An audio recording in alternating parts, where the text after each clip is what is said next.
Donc, cette réunion, cette conférence est enregistrée et nous D'accord. mettons l'enregistrement à votre disposition, bien sûr, à votre disposition, docteur Mayaki, mais à la disposition de tous les participants. Et ça Non, sera aussi absolument. publié sur les réseaux sociaux. OK, merci. Merci. Voilà. Donc, Excellence, même si ce sera pour une fois, OK, Excellence d'accord. aujourd'hui.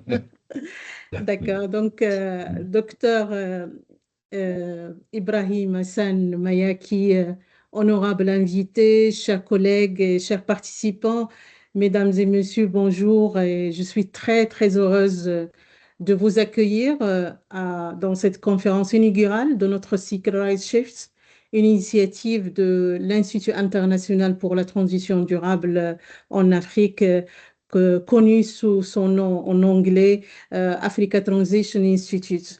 Donc, au nom de tous mes collègues, tous les membres de l'Institut, je vous remercie chaleureusement d'avoir répondu présent à cet événement important.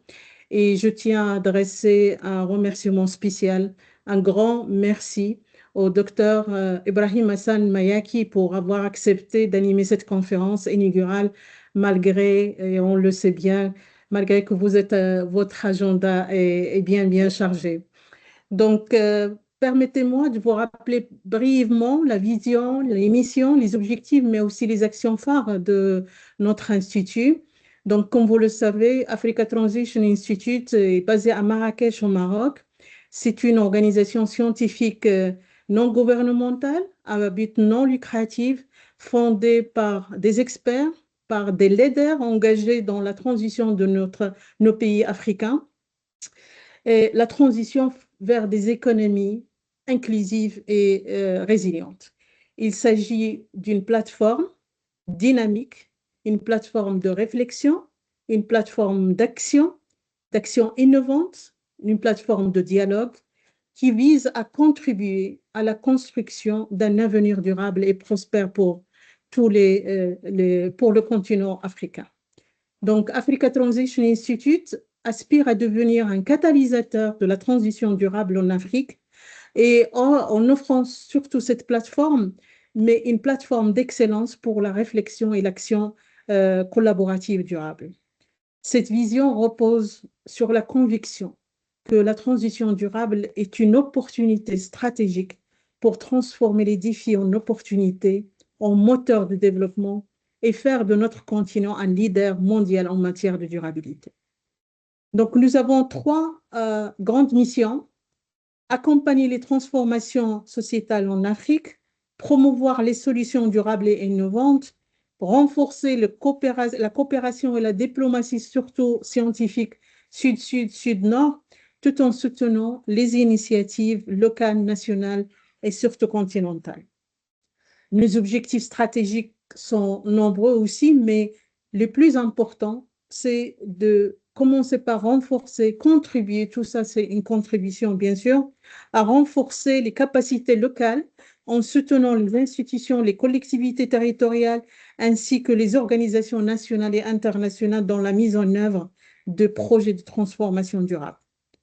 Deuxième objectif, promouvoir l'innovation responsable en encourageant la recherche, en encourageant le développement de solutions adaptées aux défis locaux et adaptées au contexte spécifique aux territoires et différents territoires africains. Troisième objectif, c'est mener un plaidoyer qui est basé sur la science et proposer aux décideurs des solutions innovantes issues des avancées scientifiques et technologiques. Et enfin, nous avons cet objectif de faciliter les échanges internationaux en créant des espaces de réflexion collective, de partage de connaissances et de mise en réseau. Donc, nos interventions se concentrent sur plusieurs domaines: l'énergie, l'eau, l'agriculture, la sécurité alimentaire, la conservation de la biodiversité, les infrastructures, l'économie circulaire, la question du changement climatique, la question aussi de la mobilité durable et l'économie sociale et solidaire sont les grands domaines sur lesquels on aimerait intervenir. Et bien, vous le savez, et bien que notre institut soit récemment fondé il y a quelques mois, Notre approche se distingue par la compétence et par la multidisciplinarité de nos membres, ainsi que par notre approche, une approche intégrée et notre capacité de mobiliser des ressources diversifiées, mais surtout de nos partenariats. Nous sommes forts de nos partenariats qui sont des partenariats solides et étendus. Nous sommes au début, mais nous avons déjà des partenariats très intéressants. Nous avons fait des progrès très significatifs depuis la première réunion de notre conseil consultatif en octobre 2024 et nous sommes aujourd'hui sur le point de finaliser notre stratégie de développement pour la période 2025-2027. Donc, pour cette année, il y a plusieurs projets qui sont en cours de lancement. D'abord, il y a l'Africa Transition Forum. C'est l'événement phare. C'est un événement annuel qui est organisé. Ce sera la deuxième édition à Marrakech. Cette année, c'est du 22 au 24 octobre. Et la thématique, c'est les solutions innovantes aux enjeux de la démographie, de l'urbanisation et de changement climatique en Afrique. La deuxième action initiative phare, c'est le concours Innov RSE Africa, qui est un concours destiné aux jeunes Africains de moins de 35 ans. Et ce concours les invite à imaginer, à présenter, à travailler des projets socialement responsables, des projets innovants pour répondre aux grands défis de développement. Et cette année, avec nos partenaires, nous avons choisi la problématique de l'agriculture durable et la sécurité alimentaire. Et aujourd'hui, avec vous, Dr Ibrahim Mayaki, nous lançons officiellement cette nouvelle initiative de l'Institut, le cycle de conférences et de tables rondes virtuelles Rise Shift. Et cette initiative vise à stimuler les débats, stimuler les actions sur les défis urgents du développement durable en Afrique. Donc, le cycle Rise Shift a pour objectif d'explorer des solutions novatrices, ancrées dans les réalités locales, pour accompagner l'Afrique vers une transition verte, inclusive et résiliente face aux enjeux économiques, sociaux, environnementaux et climatiques. Rise Shift, Rise, c'est pour évoquer l'importance pour les Africains de s'élever, de croître et de dépasser leurs limites, et Shift pour souligner la nécessité du changement et de l'évolution afin de s'adapter aux défis et aux opportunités. Donc, nous sommes aujourd'hui dans cette réunion pour inaugurer ce cycle et nous avons l'honneur, encore une fois, d'accueillir un homme d'État africain, un grand visionnaire, le docteur Ibrahim Hassan Mayaki, dont le parcours est marqué par un engagement constant en faveur du développement durable de l'Afrique. Le thème que Dr Mayaki a choisi, l'Afrique à l'heure des choix. Et c'est un sujet à la fois profond et urgent. L'Afrique se trouve dans un tournant décisif où les décisions prises aujourd'hui façonneront son avenir et celui des générations futures. Notre continent, avec plus d'1,5 milliard d'habitants, une jeunesse dynamique, des ressources naturelles abondantes, notre continent, il est en pleine mutation. Et cependant, il doit faire face à des défis tels que, surtout, je cite, les inégalités socio-économiques, les enjeux climatiques et environnementaux, les fragilités politiques, tout en saisissant les opportunités qui se présentent. Pour réussir, l'Afrique doit opérer des changements et des choix stratégiques essentiels.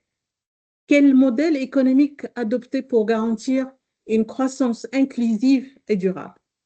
Comment renforcer la gouvernance? Comment développer des infrastructures résilientes? Comment répondre aux besoins pressants face au changement climatique? Et comment surtout promouvoir un leadership éclairé et une coopération régionale forte dans un monde multipolaire? Ces décisions sont cruciales et ils détermineront non seulement l'avenir de l'Afrique, mais aussi celui du monde. À travers cette conférence avec vous, Dr Mayaki, nous essayons d'explorer ces enjeux, les grands enjeux, et surtout identifier les solutions concrète aujourd'hui, à partir d'aujourd'hui, avec vous, avec d'autres décideurs, avec d'autres partenaires, euh, comment bâtir un avenir durable, juste, résilient et prospère pour les peuples et pour les populations africaines. Présenter Dr Ibrahim Hassan Mayaki, je pense que c'est une tâche très, très difficile si l'on veut résumer votre parcours, Dr Mayaki, et, et vos réalisations à l'échelle continentale. Mais je vais essayer, et je m'excuse par avance auprès de vous si je fais court dans cette présentation, dans votre présentation. Dr Ibrahim Mayaki est un homme politique, un haut fonctionnaire africain, reconnu pour son rôle central dans le développement de l'Afrique, notamment dans le domaine de la gouvernance, de l'intégration régionale et du développement durable. Sa carrière professionnelle a d'abord été orientée vers l'enseignement, la recherche en économie avant qu'il ne la consacre à des missions de développement et de gouvernance en Afrique. Ancien Premier ministre du Niger, Dr Mayaki a également été le directeur exécutif de l'agence du nouveau partenariat pour le développement de l'Afrique, NEPAD, un programme panafricain de développement durable de l'Afrique. Et sous sa direction, et tout le monde le dit, sous votre direction, le NEPAD a joué un rôle majeur dans la mise en œuvre de politiques et de programmes visant à accélérer le développement de l'Afrique avec un accent particulier sur l'agriculture, les infrastructures, la bonne gouvernance et l'intégration régionale. Je n'oublie pas que vous avez aussi joué un rôle très important dans l'agenda 2063, qui est une initiative de l'Union africaine et qui vise à transformer le continent en un pôle de développement économique et social. Actuellement, vous êtes envoyé spécial de l'Union africaine pour les systèmes alimentaires. Et aussi, vous êtes auteur de plusieurs ouvrages, dont celui qui fait l'objet aujourd'hui de cette conférence, l'Afrique à l'heure des choix, et qui, je disais, qui sera au cœur de notre discussion aujourd'hui. Donc, un parcours exceptionnel qu'on ne peut pas résumer en quelques lignes, en quelques secondes. Je vous invite donc, mesdames et messieurs, à suivre cette conférence avec attention et à participer activement aux échanges dans le chat en ligne. Donc, le chat est ouvert. Vous pouvez vous présenter, vous pouvez vous réagir aux propos et au discours du docteur Mayaki, et vous pouvez aussi poser vos questions directement sur le chat. Ensemble, traçons cette voie vers un avenir où notre continent sera non seulement un acteur du changement, mais également un modèle de durabilité, de prospérité et de solidarité mondiale. Donc, je ne prends pas plus de temps et je passe immédiatement la parole, tout en le remerciant, je passe la parole au docteur Ibrahim Hassan Mayaki. À vous la parole, docteur Mayaki. Merci beaucoup, professeur Farid. C'est un grand honneur pour moi d'initier ce cycle de conférences et c'est un grand honneur d'avoir été invité par vous-même et par l'Africa Transition Institute, dont les objectifs sont extrêmement pertinents pour ce qui concerne le contexte dans lequel l'Afrique évolue aujourd'hui. Et cet accent que vous mettez sur la science, je crois, est un accent fondamental parce que la science sera un des vecteurs fondamentaux de transformation du continent. Donc, merci encore une fois de m'avoir invité et puis merci pour vos propos très aimables. Alors, je compte structurer ma présentation autour de 5 points. Le premier concernera une contextualisation historique pour voir d'où nous venons et dans quelle situation nous nous trouvons aujourd'hui. Le deuxième point sera le premier type de choix auquel je vais m'adresser. Un choix d'accélération ou de ralentissement, mais j'entends par ralentissement le fait de rester dans une situation de statu quo. Alors, le troisième point sera sur mimétisme ou innovation, et là c'est une question de choix également. Le quatrième point traitera des questions de gouvernance, et vous l'avez très bien dit dans votre introduction, les inégalités sont un sujet majeur pour le continent, car nous sommes une des régions les plus inégales du monde. Et le dernier point, qui est une forme de provocation, consistera à regarder entre le concept de développement durable et le concept de développement tout court, quelle voie naviguer, hein, étant entendu que, évidemment, je suis pour un type de développement qui est durable. Alors, pour ce qui concerne le premier point, qui est la contextualisation historique, mon propos consiste à regarder quelles sont les méga transformations qui se sont produites au cours des 60 dernières années sur le continent. On ne peut pas de manière exhaustive les citer toutes, mais on peut quand même cibler un certain nombre d'entre elles comme étant des méga transformations critiques.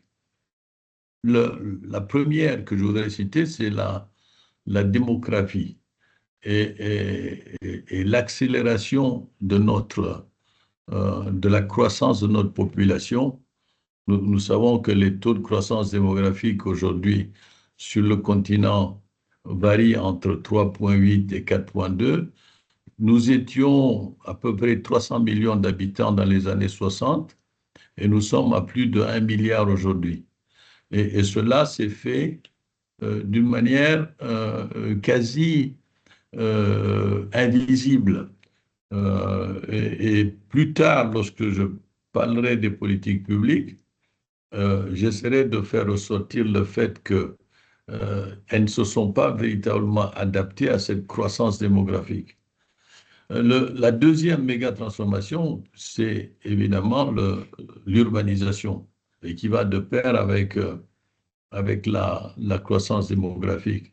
Nous avons vu nos villes connaître des expansions très importantes, si importantes d'ailleurs qu'elles ont créé un tissu géographique où l'on ne sait plus exactement ce qu'est une ville et ce qu'est un village, qu'est-ce qui est urbain et qu'est-ce qui est rural. Et il y a dans tous les espaces africains aujourd'hui un continuum de villes intermédiaires entre un village et une grande ville, et ce continuum n'est pas toujours intégré dans nos systèmes de planification. Et cette indifférenciation entre le rural et l'urbain pose des problèmes de choix de politique. Et nous savons que d'ici 2050, la majorité de nos populations vivront dans les milieux urbains.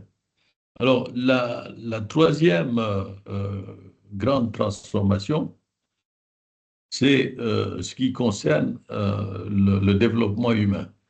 Rappelons-nous, taux de mortalité infantile à 150 pour 1000 au début des années 60 et pratiquement à 30 pour 1000 en moyenne aujourd'hui. Donc, ce qui a permis un taux de fécondité quand même qui est très élevé aujourd'hui, et ce qui a renforcé notre taux de croissance démographique. Sur le plan de l'éducation, un adulte moyen dans les années 60 avait 1,6 années de scolarité. Aujourd'hui, un adulte moyen sur le continent, je sais que les moyennes sont critiquables, mais c'est un indicateur. Un adulte moyen a aujourd'hui 6 années de scolarité. Et je ne parle pas de la pénétration de l'Internet, hein, qui était de moins 1% à la fin des années 90 et qui est passé à plus de 40%. Voilà. Et en Afrique subsaharienne, qui est de l'ordre de 30%. Donc, avec 1 milliard de cartes SIM. Donc, ça aussi, c'est une méga transformation. Donc, lorsqu'on regarde ces méga transformations, on se rend compte que le contexte dans lequel se définissent les politiques publiques par les États a énormément varié et la question de fond, c'est est-ce que dans leur comportement, nos États, à travers les politiques publiques qu'ils définissent, se sont adaptés à ces méga transformations. Et c'est là où je veux aborder le premier point, qui est celui de l'accélération ou du ralentissement. Au vu de ces méga transformations, au vu du fait que, par exemple, nous allons doubler de population d'ici 2050 et passer de 1,3 milliard à presque 2005. Question, comment ne pas accélérer dans la transformation de nos systèmes alimentaires?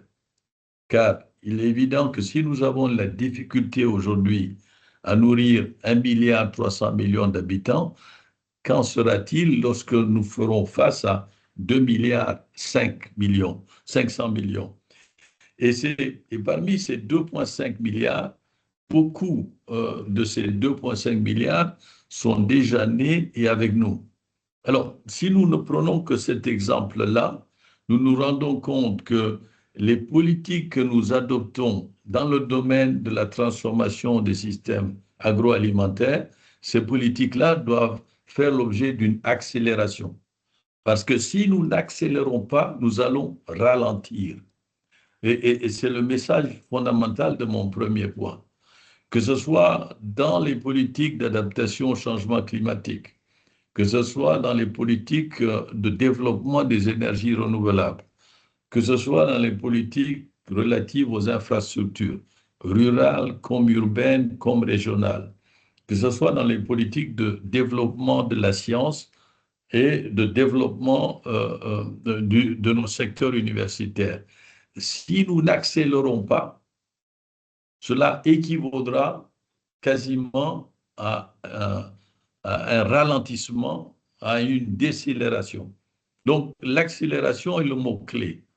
Et par rapport aux méga transformations auxquelles je faisais allusion, il n'y a qu'une réponse possible, il n'y a qu'un choix possible, c'est le choix de l'accélération.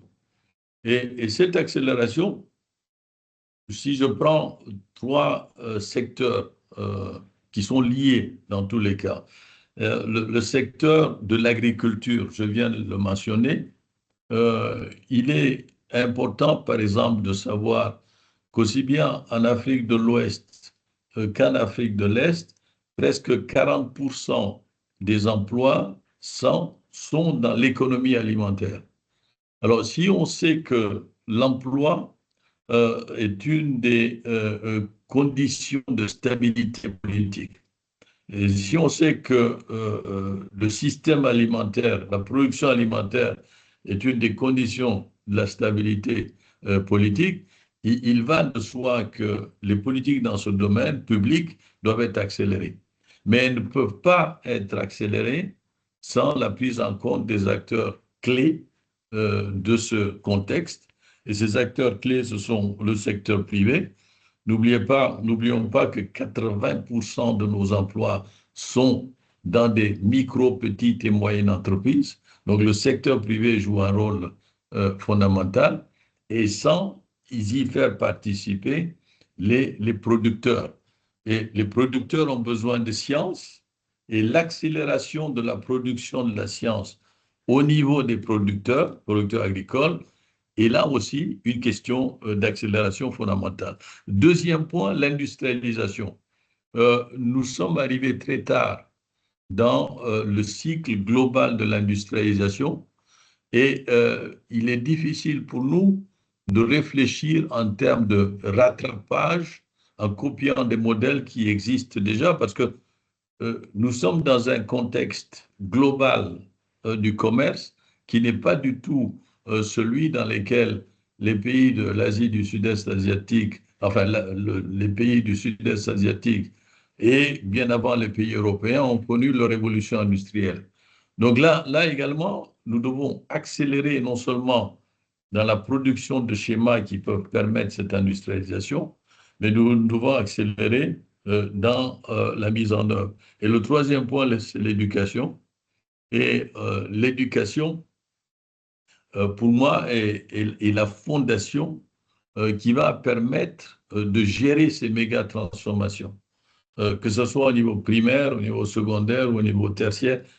Il est extrêmement important que nous nous rendions compte que à l'âge de l'intelligence artificielle, du machine learning, etc., la science sera une donnée fondamentale pour accélérer et faire face aux méga transformations. Alors, je vois que je suis à presque 15 minutes de mon exposé, donc je vais passer au troisième point, qui est celui de mimétisme ou innovation. Alors, ce point pour moi est important, parce que lorsque nous parlons de politique publique, nous devons nous poser la question de savoir, est-ce que nous les produisons de manière endogène ou copions-nous ce qui s'est fait de mieux ailleurs? Et avant de répondre à cette question, je vais donner deux exemples qui sont celui du Japon, de l'ère Meiji, où un certain nombre de jeunes japonais à trentaine, entre 25 et 30 ans, sont envoyés au 19e siècle pour parcourir le monde en voie d'industrialisation, déjà certainement industrialisé, et revenir avec des idées qui vont forger la stratégie de développement du Japon. Donc c'est une forme de mimétisme, mais c'est un mimétisme qui est adaptatif parce qu'il prend en compte les valeurs culturelles japonaises. Et d'ailleurs, ceux qui sont envoyés à cette époque-là, durant l'ère Meiji au Japon, ce sont des samouraïs, samouraïs au sens propre du terme, et éduqués, disciplinés, formant partie de l'élite, mais avec un sens de l'intérêt général. Et le deuxième exemple, c'est la Chine de Deng Xiaoping. Et Deng Xiaoping, en créant un pays, deux systèmes, ouvre la possibilité à la Chine d'importer des mécanismes, des solutions et des idées en les adaptant au contexte chinois et en améliorant ces idées, ces produits et ces mécanismes. Donc là aussi, c'est un mimétisme adaptatif. Et la caractéristique du mimétisme adaptatif, c'est fondamentalement l'innovation technologique. Et l'innovation technologique va de pair avec le troisième point que j'ai mentionné lors de ma question précédente, c'est l'éducation. L'éducation est le moteur qui permet d'avoir un mimétisme intelligent. Et ce mimétisme intelligent devient de l'innovation technologique, ce qui permet aujourd'hui à des pays comme la Chine et au Japon d'avoir des innovations technologiques sans avoir à importer d'ailleurs, d'Europe ou des États-Unis. Et je crois que cette question se pose à nous lorsque nous devrons réfléchir, lorsque nous réfléchissons aux réponses à apporter dans un esprit d'accélération, aux réponses à apporter aux méga transformations que nous subissons. Et nous voyons déjà un certain nombre de pays qui ont commencé cette réflexion sur l'accélération. Et ce n'est pas parce qu'on est à Marrakech que je vais citer le Maroc. Je cite le Maroc parce que c'est une question de fait. Il y a des secteurs qui démontrent ce mimétisme adaptatif et en même temps cette accélération. Et il y a d'autres pays sur le continent, des pays comme le Rwanda qui le font, des pays comme l'Afrique du Sud qui consacrent quand même euh, un peu plus de 2% de son PIB à la recherche et au développement, et ainsi de suite. Donc, il y a à l'intérieur du continent des pays qui ont fait ce choix, qui est un mimétisme adaptatif qui permet à l'éducation d'être un booster de l'innovation technologique, avec évidemment un fort focus sur la formation de scientifiques. Et les pays qui ne pourront pas le faire seront relégués évidemment au dernier rang. Et c'est là où l'intégration régionale et l'Union africaine peut jouer un rôle important. Et souvenez-vous, le rôle le plus important de l'Union africaine, c'est de faire en sorte que les plus vulnérables et les plus marginalisés fasse partie d'une cohorte de progrès, exactement comme l'Union européenne l'a fait avec les petits pays baltiques, la zone baltique, avec des pays qui sortaient de l'orbite de l'Union soviétique et qui avaient des retards assez considérables, ou même avec des pays comme le Portugal. Donc, il y a cette accélération ne doit pas seulement s'inscrire au niveau national, elle doit s'inscrire au niveau régional et continental, car en ramenant les plus vulnérables et les plus déclassés, on tire un avantage particulier et surtout l'avantage de constituer un marché structuré où il y aura une classe moyenne importante d'ici 2050. Et en même temps, d'éviter des zones de conflit et d'insécurité, parce que l'insécurité et le conflit sont toujours liés à des questions de sous-développement, de sous-alimentation, de manque d'infrastructures, de manque d'énergie. Lorsque les politiques publiques se délitent, l'insécurité pointe son nez. Et donc, dans cette question de mimétisme ou innovation, il est important de saisir, et c'est là qu'est mon message, nous pouvons faire du mimétisme, ce mimétisme doit être adaptatif, et la science, l'éducation doit être le fondement qui permet de booster les innovations technologiques. Et ça m'amène à parler de la question de la souveraineté intellectuelle. On parle beaucoup de souveraineté alimentaire, d'autres types de souveraineté, mais la clé de l'indépendance, c'est fondamentalement la souveraineté intellectuelle. Et cette souveraineté intellectuelle, là également, passe par la science et par l'innovation et par le fait d'avoir une innovation technologique importante. Un pays que je connais relativement bien, qui est la Chine, plus de 50% des autorités régionales chinoises sont des scientifiques.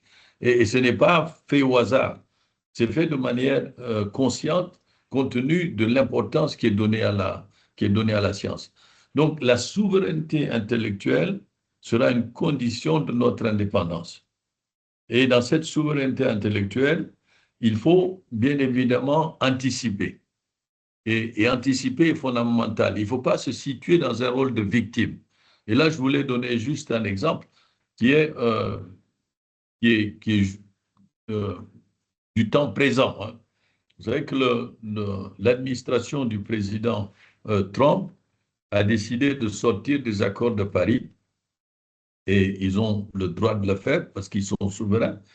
Mais en réponse à cette attitude, le groupe des négociateurs africains sur le climat a sorti une déclaration avant-hier. Et dans cette déclaration, elle demande à l'administration Trump de revenir sur sa position pour permettre une autre réflexion sur le développement durable. Alors, je comprends, et je connais le négociateur en chef, je comprends cette attitude. Mais pour moi, cette attitude est une attitude de victimisation. Et pour sortir du rôle de victime, nous devons réfléchir en termes de souveraineté intellectuelle et se dire, bon, quelles sont les conséquences du retrait des États-Unis d'Amérique, des États-Unis, quelles sont les conséquences sur le plan économique, sur le plan social, sur le plan de l'innovation technologique, et qu'est-ce que nous devons faire? Et c'est la souveraineté intellectuelle qui peut nous permettre de réfléchir, de proposer des solutions, plutôt que d'adopter une position de victime en disant, bon, nous allons encore subir une attitude que nous ne pouvons pas contrôler. Alors, pour moi, c'est ça la souveraineté intellectuelle, et elle est liée à cette question d'innovation. Alors, je vais passer au quatrième point, qui est celui concernant la gouvernance inclusive ou extractive. Alors, j'ai parlé de démographie tout au début, et si on regarde nos pyramides des âges, nous remarquons que pratiquement partout, nous avons quand même 75% de nos populations qui ont moins de 25 ans. Et la question majeure qui doit être posée lorsqu'on regarde cette pyramide des âges, c'est que est-ce que nous pouvons avoir des systèmes de gouvernance pour des populations dont l'âge médian est de 19 ans? Est-ce que les systèmes de gouvernance doivent être les mêmes que des populations dont l'âge médian est de 40 ans et plus, comme en Europe? Et ça pose la question de nos systèmes institutionnels. Ça pose aussi la question du mimétisme. Est-ce que les mécanismes de démocratie libérale sont adaptés à une population dont l'âge médian est de 19 ans? Et c'est une question à laquelle je n'ai pas de réponse. Mais a priori, la deuxième question que j'en pose, c'est que, bien évidemment, lorsqu'on a une population dont 75% a moins de 25 ans, il y a lieu d'être innovatif et de réfléchir en termes de système de gouvernance adapté, étant entendu que ces jeunes sont une partie majeure de nos populations. Et c'est là où l'inclusivité des systèmes de gouvernance adaptés au contexte démographique dans lequel nous sommes est quelque chose de tout à fait essentiel et auquel nous devons réfléchir. Et nous devons réfléchir de manière accélérée également pour ne pas subir un certain nombre de contre-coups. Et je suis convaincu que la jeunesse de ce continent est prête à participer et à donner ses idées. Elle est mieux formée qu'il y a 40 ou 50 ans. Elle est plus flexible. Elle a une meilleure vision du monde global.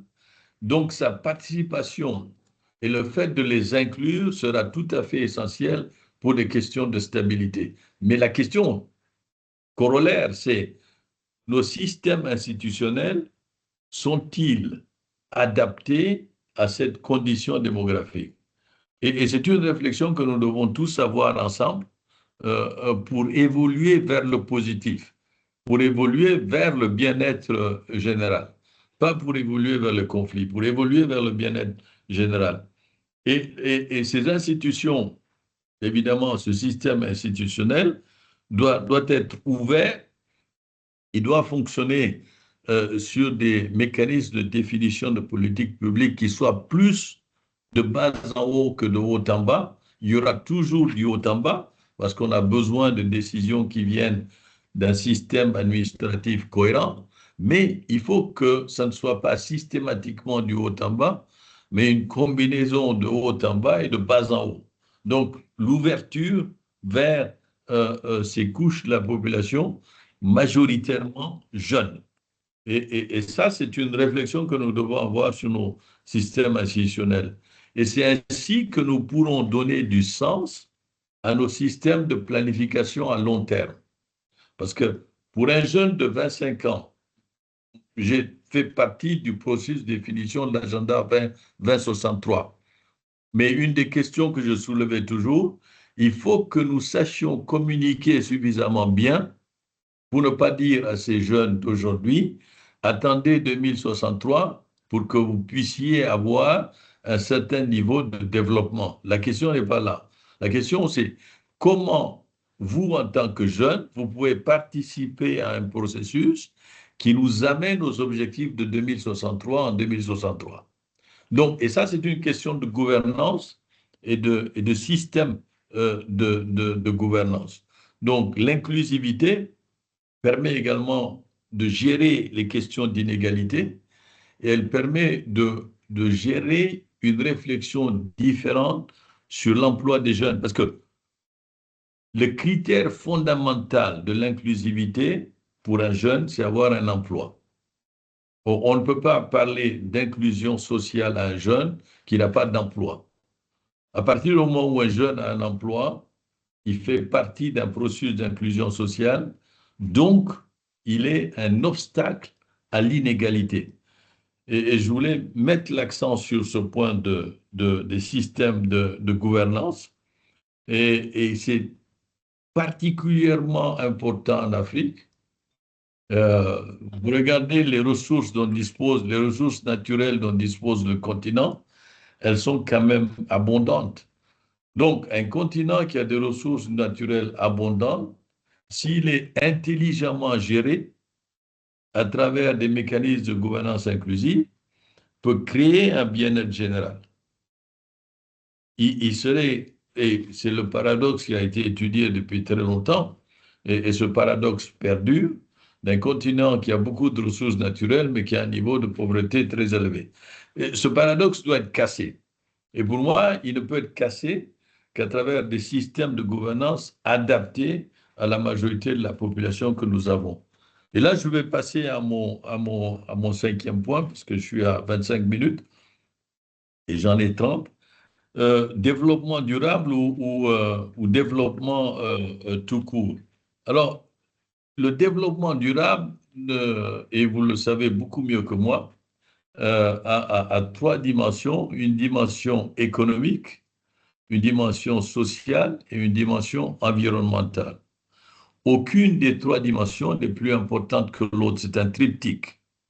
On a eu l'habitude, euh, institutionnellement et opérationnellement, de donner à la dimension environnementale une plus grande importance que les dimensions économiques, que les dimensions et que la dimension sociale.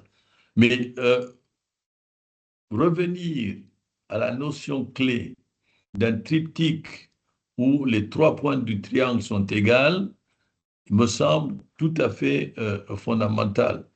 Et c'est ça qui peut permettre, en fait, de réfléchir à des stratégies de développement cohérentes où la dimension de la durabilité est inscrite en liaison avec le social, hein, l'éducation, la santé, l'accès aux services de base et tout ce qui est la dimension économique et qui est la croissance.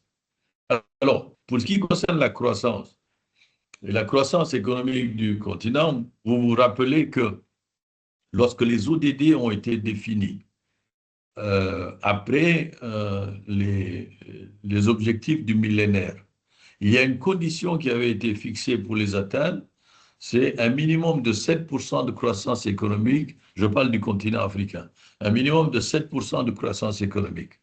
Nous avons connu, à travers une gestion macroéconomique assez importante au cours des 20 dernières années, nous avons connu des croissances de 4, 5, 6%, rarement de 7, quelquefois. Hein, certaines ont été de 8. Mais globalement, en tant que continent, nous n'avons pas fait cet effort d'atteinte de ce niveau de croissance économique de 7 points. Et il était dit depuis le départ de la définition des 12DD, des ODD, que si nous n'atteignions pas les 7%, il serait très difficile d'atteindre les ODD au moins à 60-70%. Et là, nous sommes très loin de l'atteinte des ODD. Il y a quand même une bonne partie des ODD, 40%, qui ne sont pas atteints. Je n'ai pas le temps d'aller dans les détails, mais on pourra y aller au niveau des questions et réponses. Alors, dans la cohabitation des deux concepts, développement durable et développement, il y a eu une emprise de la dimension environnementale sur les dimensions économiques et sociales. Et cette emprise a fait que la réflexion en termes de croissance économique n'a pas eu un espace suffisant. Alors, je m'explique.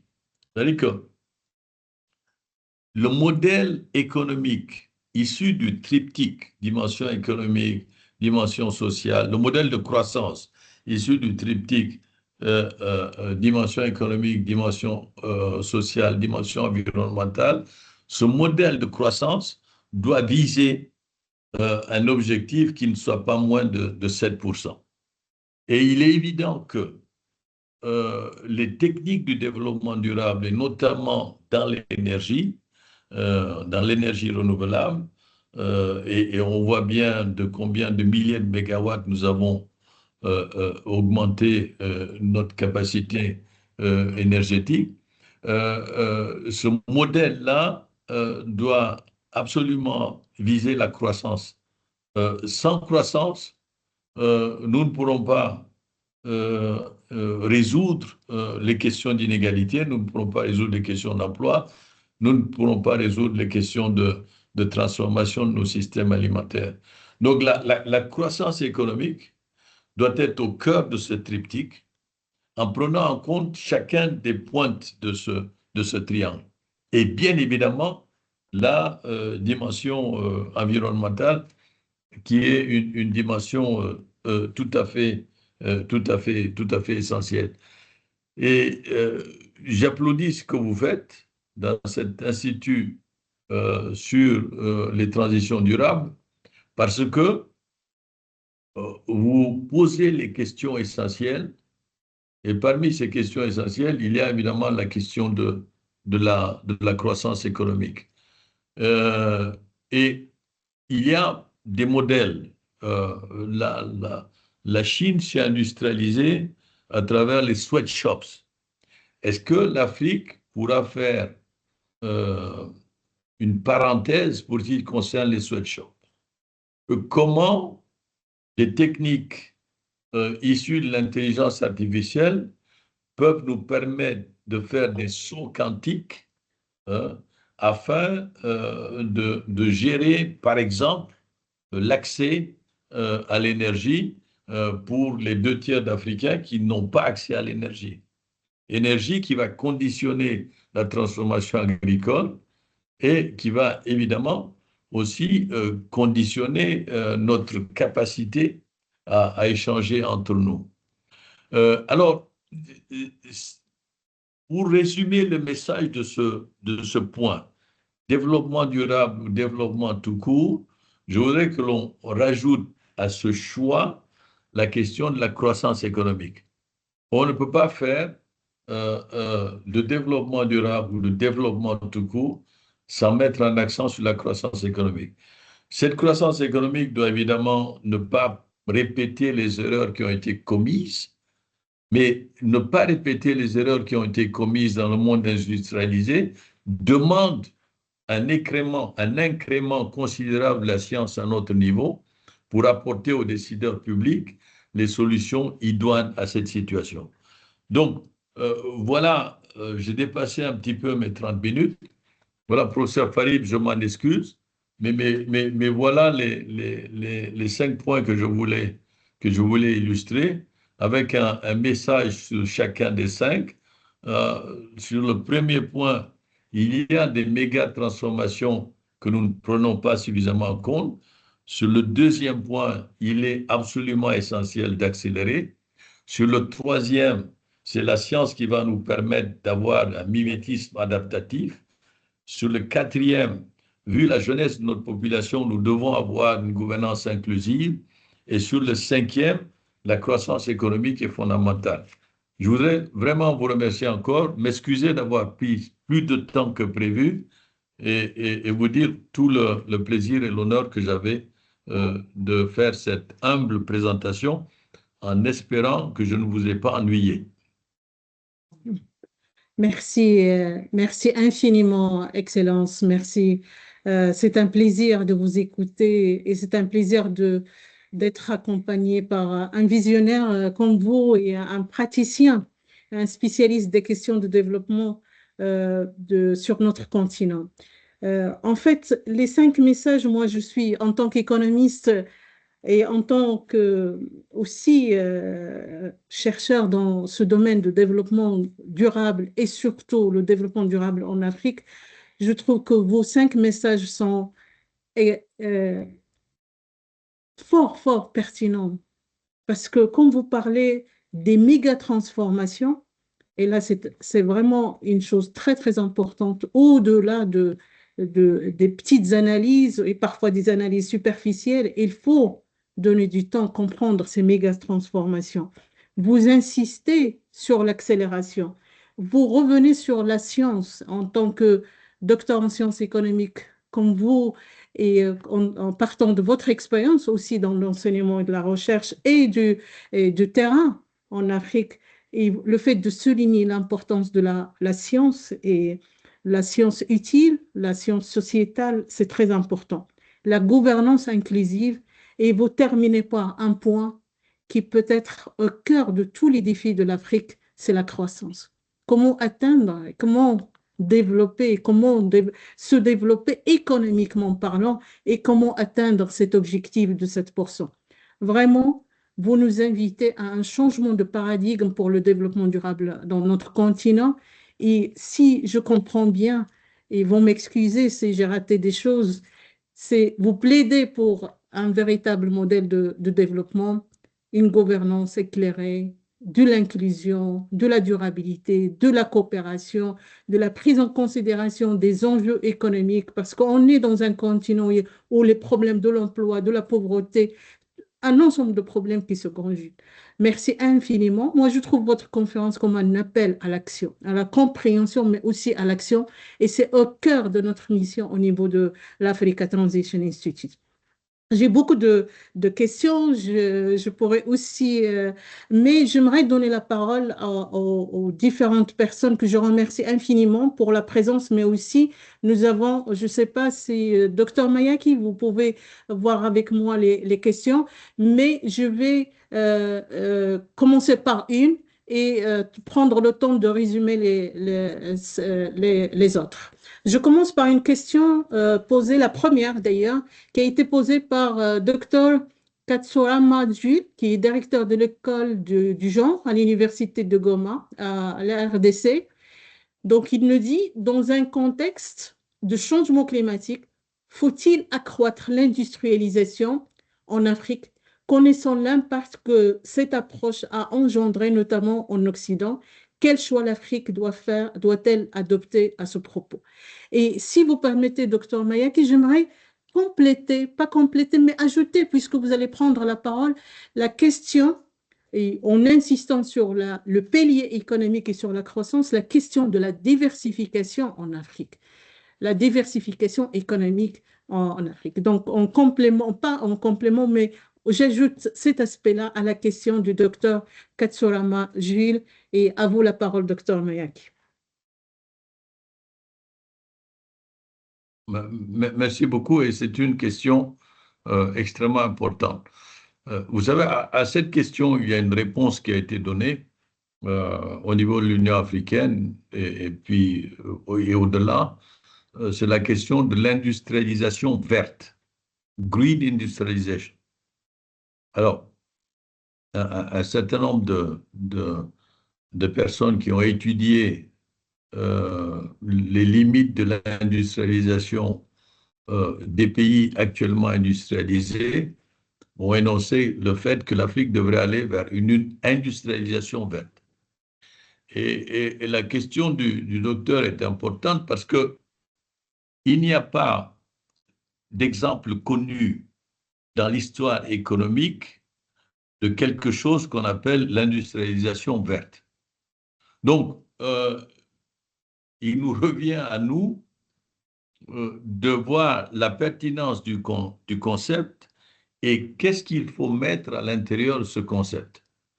Et à partir de ce concept, il y a un certain nombre de points dérivés qui sont un accent fort sur les énergies renouvelables, un accent fort sur des types d'infrastructures qui prennent en compte les questions d'adaptation au changement climatique, et ainsi de suite.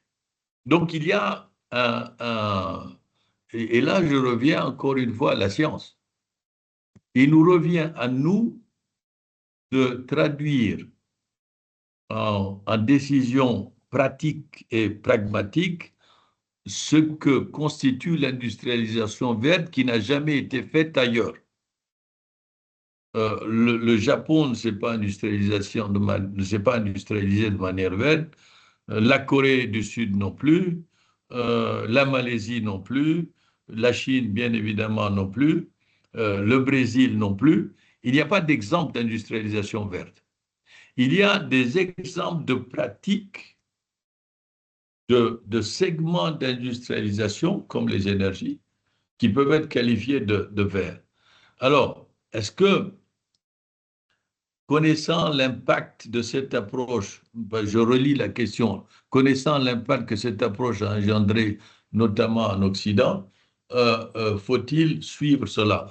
Moi, je pense que le défi majeur de tous les gouvernants africains dans les 30 années à venir, ce sera créer des emplois pour les jeunes. Euh, les élites qui ne réussiront pas à créer des emplois pour les jeunes créeront des causes d'instabilité. À cause du fait que nous ne sommes pas sortis de notre transition démographique, que nous avons encore des taux de fertilité importants, de fécondité, et des taux de croissance démographique de 3,8 à 4, 4,2. Donc, la masse des jeunes que nous avons aujourd'hui, et je vais donner un exemple.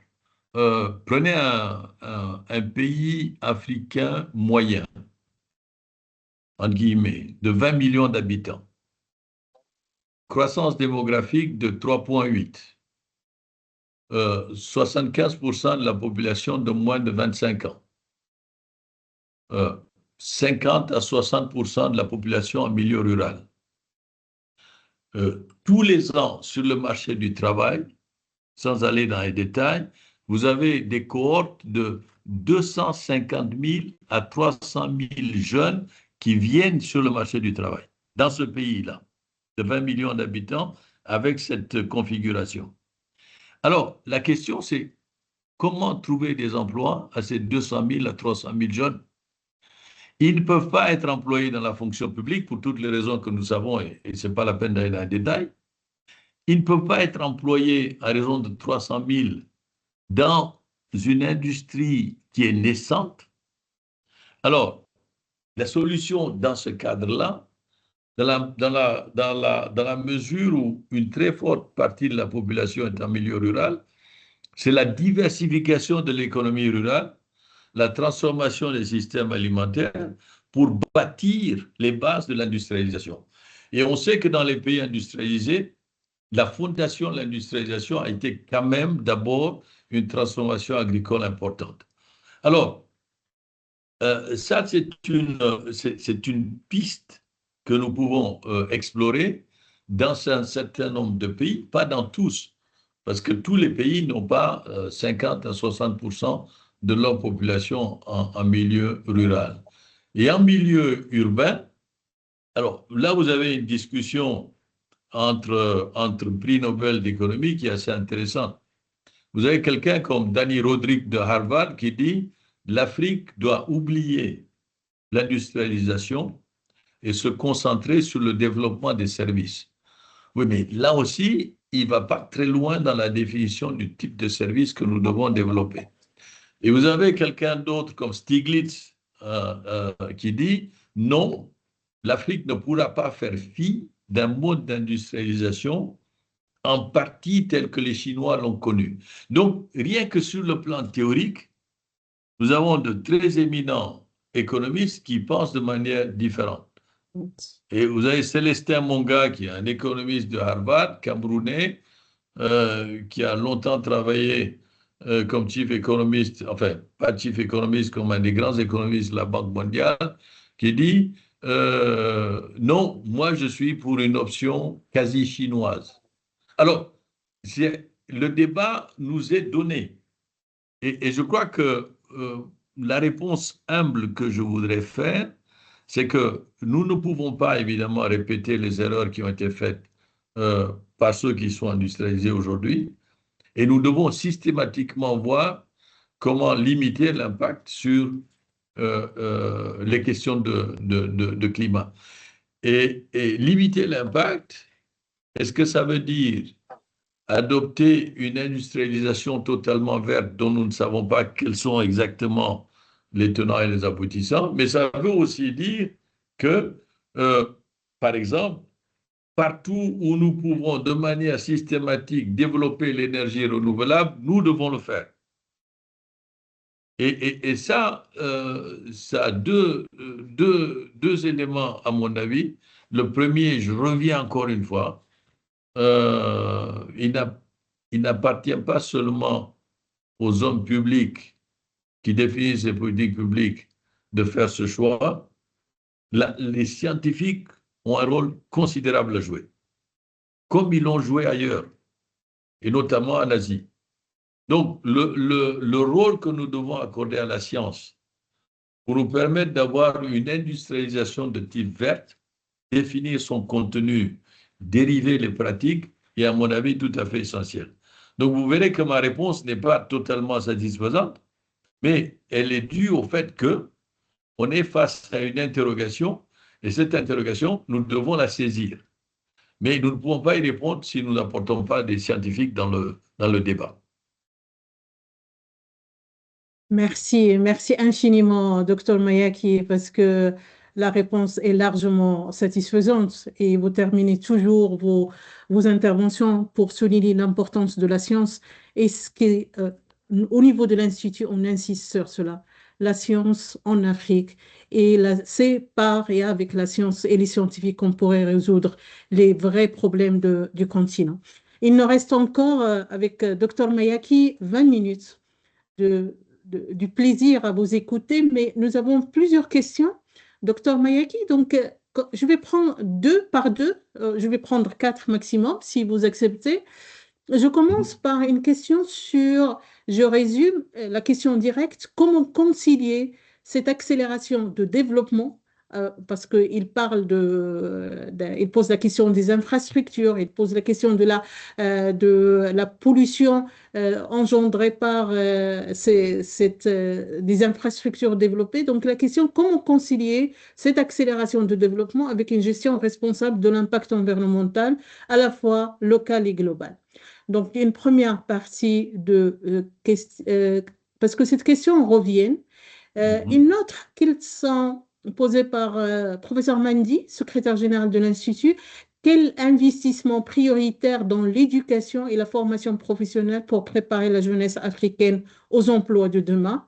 Je pense que la question de l'impact sur l'environnement, la question de l'éducation, la formation professionnelle, les jeunes, ce sont des questions qui ont été développé dans votre intervention. Et une troisième qui nous vient d'une personne que vous connaissez très bien, c'est Faden Ndiam, et qui pose la question de en quoi le glissement du focus sur le développement agricole vers la transformation des systèmes alimentaires nous offre de nouvelles perspectives conceptuelles et à la fois conceptuelles et politiques.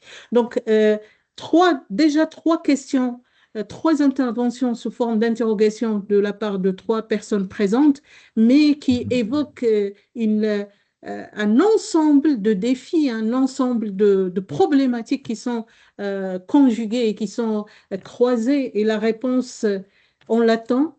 Et dans les choix, puisque la thématique générale, l'Afrique à l'heure des choix, quel choix pour répondre à ces questions clés de l'infrastructure, des infrastructures, de la jeunesse, l'éducation, etc. Docteur Mayaki. Non, merci. C'est vraiment ce sont trois questions très, très pertinentes et importantes. Et la première, si j'ai bien noté, consiste à dire comment accélérer le développement, surtout, par exemple, des infrastructures, en prenant en compte l'impact sur l'environnement. Alors, sur les infrastructures, avant de répondre à cette question, je voudrais faire un point qui, moi, a toujours été important pour moi et que je considère comme essentiel, c'est que il faut que l'on différencie entre infrastructures de type national et infrastructures de type régional. Le développement économique, social, environnemental de son continent va dépendre aussi du niveau d'intégration économique du continent. Qui a 54 pays, avec cette fragmentation, doit nécessairement trouver des modes de coopération régionale pour que les infrastructures, les systèmes alimentaires, l'éducation aient des dimensions régionales. D'ailleurs, vous voyez que la nature ayant horreur du vide, il y a des formes d'intégration qui se font déjà. si vous regardez le déplacement des étudiants, beaucoup d'étudiants d'Afrique subsaharienne vont étudier dans des pays d'Afrique du Nord. D'abord, là j'ai commis une erreur. Au sein de l'Union africaine, on ne parle pas d'Afrique subsaharienne, on ne parle pas d'Afrique du Nord, on parle d'Afrique tout court. Donc, je corrige mon erreur. Mais vous avez des centres, des pôles d'excellence en éducation qui attirent. Si ces pôles d'excellence en éducation attirent, il faut rationaliser ce mouvement en ayant une perspective régionale du point de vue de l'éducation. Donc, je ferme ma parenthèse. Et cette perspective régionale doit également fonctionner sur les infrastructures. Et cela dépend d'un aspect clé qui est celui des corridors régionaux. Il y a formellement 7 à 8 corridors régionaux en Afrique. Ces corridors régionaux sont des espaces de densité économique où, en rajoutant des infrastructures, de la connectivité, des chemins de fer, on peut augmenter, par exemple, la production agricole, on peut faciliter le commerce entre plusieurs pays et on peut constituer des régions en bassin de production. Donc, j'insiste sur la dimension régionale. Et je pense aussi que l'impact du changement climatique ne connaît pas de frontières. Donc, le traiter seulement de manière nationale est très largement insuffisant.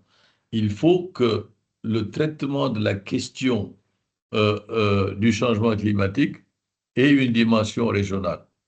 Et si les infrastructures sont pensées de manière régionale, il sera plus facile qu'elles intègrent cet aspect de infrastructure durable, infrastructure résiliente, et ce sera plus facile. Donc, c'est plus une question d'approche qu'une question de technique. Si l'approche régionale prévaut, avec comme objectif la durabilité, les techniques vont suivre. Donc, voilà quelle est ma réponse sur la première question. Sur la deuxième, quels investissements prioritaires dans l'éducation, dans la formation professionnelle? Il y en a une qui est fondamentale, ça doit être sciences, techniques, mathématiques, etc. Je viens d'un pays, le Niger, où les bacheliers de l'an dernier, 80% d'entre eux étaient de discipline littéraire. Évidemment que nous avons besoin de discipline littéraire, évidemment que nous avons besoin de philosophes, évidemment que nous avons besoin de gens en sciences sociales, mais ce dont nous avons cruellement besoin aujourd'hui, c'est des ingénieurs. Au niveau global africain, nous produisons, en guillemets, à peu près 30 000 ingénieurs par an. 30 000, peut-être qu'ils sont à 35 000, mes chiffres datent de l'an dernier. Mais à population égale, 1,3 milliard, la Chine produit 400 000 ingénieurs par an. Et nous en produisons plus de 10 fois moins. Donc, il faut que nous changions radicalement notre système éducatif. Ce n'est pas parce que nous avons des enfants moins intelligents qui ne peuvent pas faire de maths, non. C'est que le système éducatif n'a pas privilégié, priorisé les questions des STEM. Et ça doit être un changement fondamental avec un incentive, une motivation pour tous ceux qui étudient ces matières. Donc, tout étudiant qui est motivé pour étudier les mathématiques doit avoir un incentive, doit avoir une bourse, doit être rémunéré. Et comme ça crée une motivation. Donc, l'investissement prioritaire, ça doit être dans le domaine scientifique, dans le domaine technique, dans le domaine des mathématiques. Et là aussi, le monde accélère à une allure telle sur toutes les questions de physique quantique, d'intelligence artificielle, que nous risquons de demeurer les derniers de la classe si nous ne profitons pas de la jeunesse de notre population et que nous maximisions le nombre de jeunes qui aillent dans les mathématiques, dans les formations d'ingénieurs. Donc, pour moi, ça, c'est l'investissement prioritaire. Tout gouvernement devrait avoir pour objectif d'avoir au moins 50% de ses bacheliers dans le domaine scientifique et favoriser les mathématiques dès l'éducation primaire. Sinon, nous allons être, je m'excuse du terme ordinaire, nous allons être largués. Et ça, c'est dans le monde tel que nous le vivons. Et nous risquons de faire l'objet d'une colonisation, d'une recolonisation différente mais plus perverse à la limite.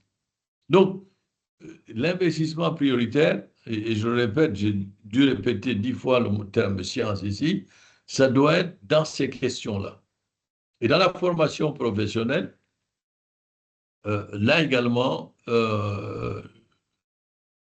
il y a cet exemple allemand qui est très bon, qui est la vocational training, hein, ce qu'ils appellent vocational training, c'est-à-dire formation sur la base de vocation donnée, où on forme en fonction des besoins des petites et moyennes entreprises un certain nombre de spécialistes dans des questions, dans des niveaux technologiques intermédiaires pour aider à la productivité de ces petites et moyennes entreprises. La formation professionnelle doit s'inscrire dans une stratégie d'industrialisation. Et cette stratégie d'industrialisation doit favoriser des petites et moyennes entreprises. L'économie allemande est composée essentiellement de petites et moyennes entreprises. L'économie japonaise est constituée essentiellement de petites et moyennes entreprises. Et ce sont de très grands exportateurs. Donc, le focus dans la formation professionnelle doit être sur les petites et moyennes entreprises qui peuvent booster un processus d'industrialisation.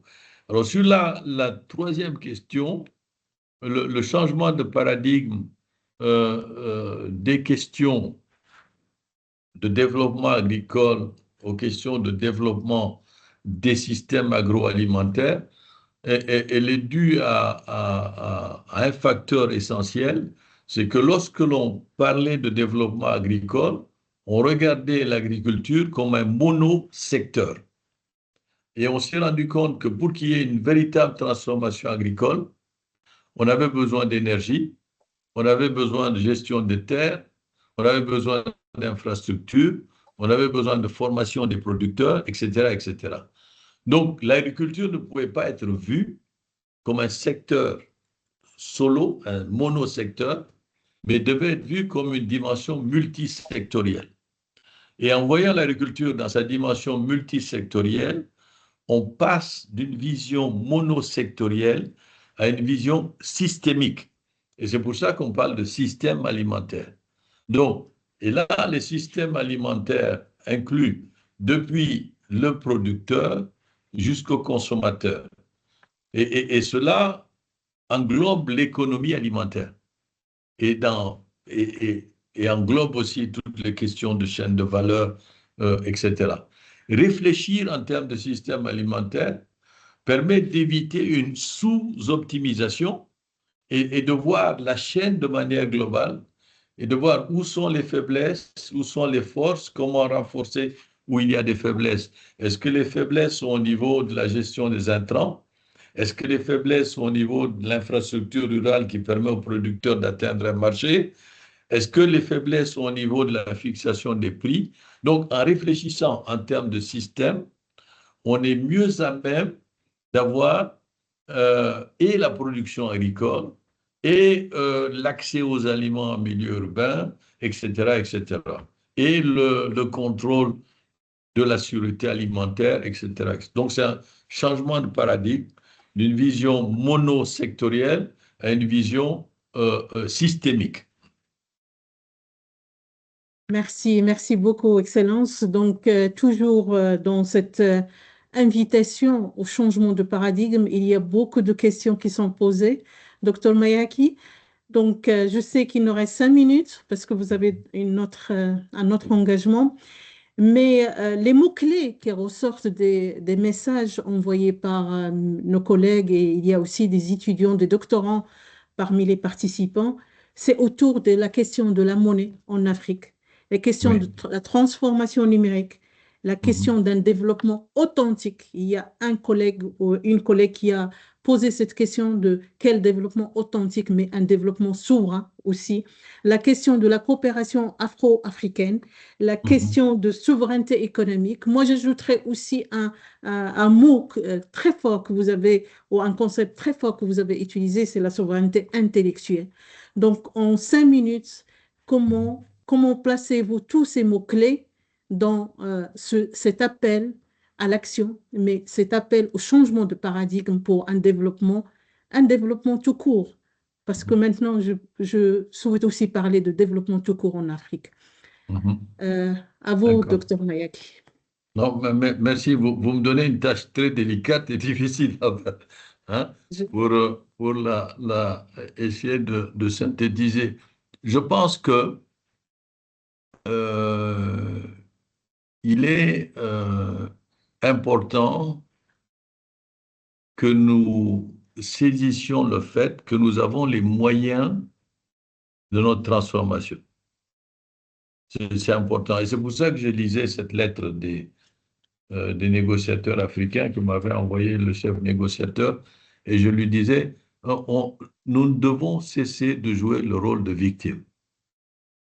Euh, là, le destin d'une victime,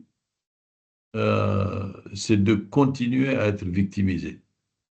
Donc, nous avons le potentiel. Écoutez, au niveau de notre diaspora et au niveau du continent, nous avons aujourd'hui, en termes de ressources humaines, des gens extrêmement qualifiés dans tous les domaines. Je donne le cas du Niger. Je connais un jeune physicien nigérien qui aujourd'hui travaille à Caltech, hein, California Technological Institute. C'est un des 4 meilleurs physiciens au monde. Mais il y a combien de Marocains, il y a combien de Congolais, il y a combien de Tanzaniens, combien de Kenyans. Donc, nous avons vraiment tous les éléments pour avoir notre souveraineté intellectuelle. Deuxièmement, si nous faisons la capitalisation de nos ressources naturelles, nous avons quand même un stock extrêmement important sur lequel nous pouvons travailler. Troisièmement, nous avons une jeunesse qui est extrêmement dynamique et résiliente, sur laquelle nous pouvons compter. Donc, on se situe à un moment de notre histoire où les conditions de la transformation existent. C'est vrai que nous avons des conflits, un certain nombre de conflits, je suis bien placé pour le savoir, mais si vous prenez l'ensemble des Africains qui vivent dans une situation de conflit, ils font moins de 5% de la population globale africaine. Donc, 95% des Africains ne sont pas concernés par un conflit. Donc, si nous ajoutons tous ces éléments ensemble et que nous réfléchissions en termes de souveraineté intellectuelle, nous avons les moyens de notre transformation. Et notre transformation graduelle. Évidemment, ce ne sera pas un miracle qui sera fait du jour au lendemain, mais si nous posons les jalons de cette transformation, avec au départ l'éducation, toujours dans une logique de souveraineté intellectuelle, la question des emplois pour avoir une stabilité politique, la question de l'adaptation au changement climatique, parce que nous en souffrons le plus et que cela joue sur notre productivité agricole, par exemple, et sur la qualité de nos terres. Et puis, la question de la coopération intrarégionale. La coopération intrarégionale, ça ne veut pas dire que du jour au lendemain, nous allons devenir les États-Unis d'Afrique, mais nous avons des avantages comparatifs sur lesquels nous pouvons travailler et avoir des mécanismes de coopération qui, d'ici 2050, vont nous permettre de profiter de notre marché. Si vous allez sur les sites web, je vais prendre deux types d'institutions. Si vous allez sur les sites web des Pfizer et des autres, des grandes compagnies pharmaceutiques, qu'est-ce que ces grandes compagnies pharmaceutiques, ces Big Pharma visent d'ici 30 ans? C'est le marché africain. Parce qu'ils se disent, les Européens, les Américains, une bonne partie des Asiatiques sont déjà ultra consommateurs de médicaments.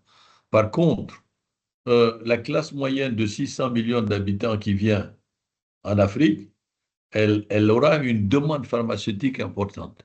Donc, vous voyez, 30 ans avant, ils sont déjà en train de réfléchir comment produire pour le continent.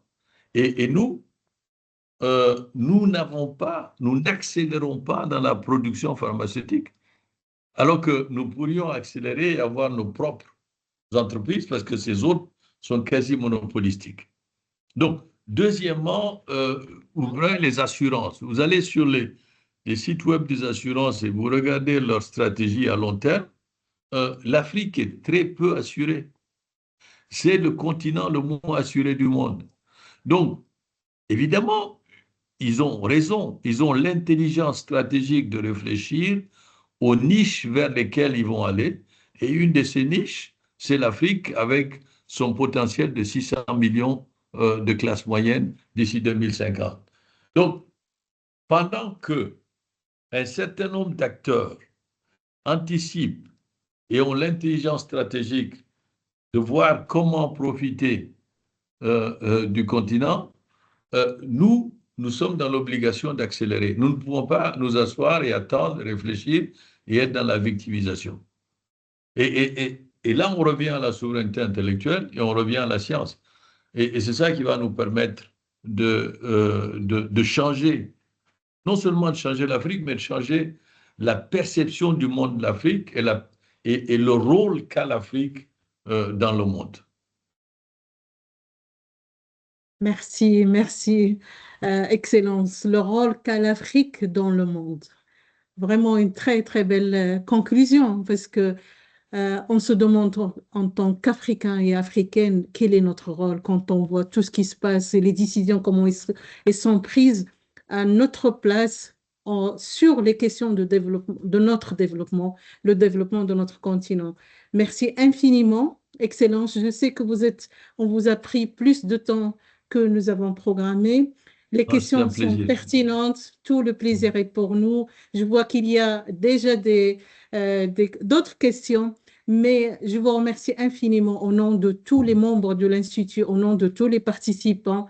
Vous faites partie, peut-être vous êtes le président du comité d'honneur de notre prochain forum qui porte sur une thématique que vous avez évoquée dans votre conférence, la démographie, les réponses innovantes, les solutions aux défis de la démographie, de l'urbanisation, du changement climatique en Afrique.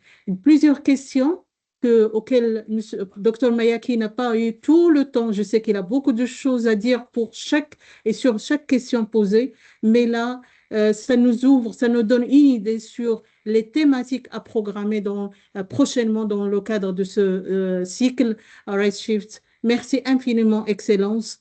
Et Merci. nous sommes à votre disposition et c'est vraiment un honneur de vous recevoir physiquement ici à l'Institut à Marrakech, au Maroc. Merci infiniment et merci à tous les participants. Merci infiniment. Vous voulez ajouter quelque chose? À vous la parole. Oui, merci à vous. Merci à vous, professeur. D'abord, je voudrais vous remercier vous-même personnellement, vraiment, de m'avoir invité, ainsi que l'Institut. C'était un honneur et un plaisir. Et je suis désolé pour la liste des questions auxquelles je n'ai pas pu répondre et celles auxquelles j'ai essayé de répondre étaient extrêmement pertinentes. Donc, je remercie beaucoup ceux qui ont participé à cette session. Et merci encore, Madame la professeure. Merci. Merci beaucoup et un grand merci à François Ndegwey qui était à l'origine de cette prise en contact avec Dr Mayaki qu'on recevra très très bientôt, Inch'Allah. Merci infiniment. Merci. Merci à vous. Merci. Bientôt. Au revoir. Merci. Merci. Merci à vous tous. À très, très bientôt. Merci.